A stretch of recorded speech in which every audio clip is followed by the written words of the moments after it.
It is true. We were just talking about this. No doubt education is one of the greatest resources that we can give to our children for the success of their future and the success of the nation, quite frankly. And so we can no longer pretend that this is just something that doesn't affect us, because it does. And so we have to take action now. As part of our Parent Teacher Corner, we're going to discuss the quality and effectiveness of the classroom teacher. As research indicates, it is the most important factor in just how well students will do in school. We want you to meet our duo of experts this morning. Stephanie Hirsch, Executive Director of Learning Forward, and Judith Bannon, Educational Consultant for the National Middle School Association. Good morning to both of you. Good morning. Hi.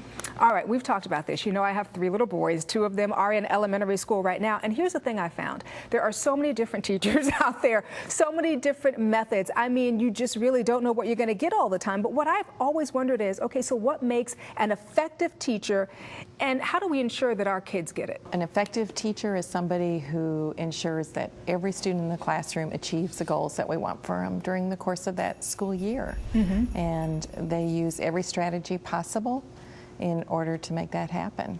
I think, too, an effective teacher is one that is keeping the students engaged, and not only engaged for that particular moment or that particular class, but encourages them to want to learn more about that subject or about other subjects, so that they truly become lifelong learners. That's what we want for our youngsters, and so an effective teacher, that's what she does. Well, you know, it's interesting, because would an effective teacher, because some teachers are drill sergeants, quite frankly, they rule with an iron fist. Other teachers, very loving and hugging.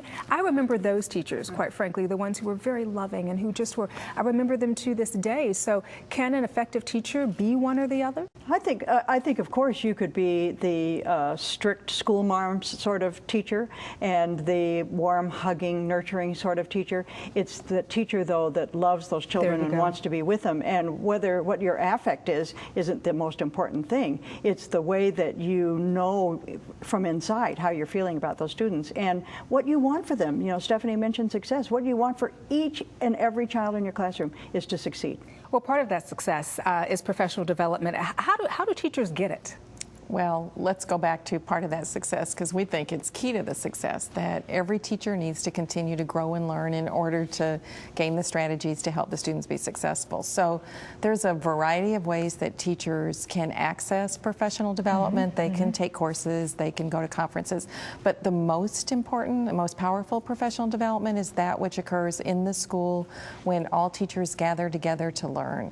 And they begin that process by looking at what are the needs of the students in the school, then what are their learning needs to help the students be more successful, and they work day after day in learning new strategies that will help their students be more successful. You know, before I started this journey with my children, I thought that, okay, you go to grad school, you go to school, you get your degree, and then boom, you know everything you need to know about teaching. But once I started on this journey, I realized that's not necessarily the case, right? And certainly we feel the same way about teachers. Of course, they all go to school, graduate school, but even in business, people are learning every single day. As a matter of fact, business expects them to learn every single day. There's something new that's coming up, a new approach that they have to take. And the same is certainly true of teachers, because there's way more to teaching. Teaching is an art. It's not just a skill. And perhaps colleges can offer the skill and the skill background to teachers, but the art, that takes a lot of time in the classroom dealing with kids and understanding way more about education than what you learned in school. Can I tell you what I hear in the carpool lane?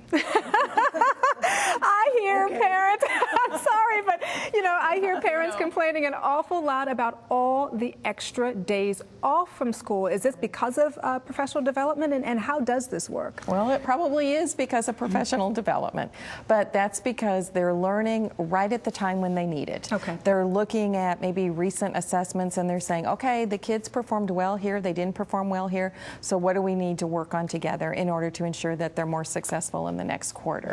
And many schools, you know, are successful at organizing the schedule so it doesn't inconvenience parents, but some schools can't make their schedule work that way, and so they have to do early release or late start. So we need to tell the school to make sure they tell the parents in the parking the reasons why, and what the teachers are learning that day, and then tell the students to come home the next day and tell the parents, here's what my teacher tried today and it really worked. It helped me learn better. Well, thank you so much for being here with us and sharing all this great information. Thank you so much for having us. My pleasure. Oh, anytime. And for more information and resources on what makes effective teaching and professional development, visit Learning Forward at learningforward.org and the National Middle School Association at nmsa.org. And make sure you keep watching our Parent Teacher series for even more useful information.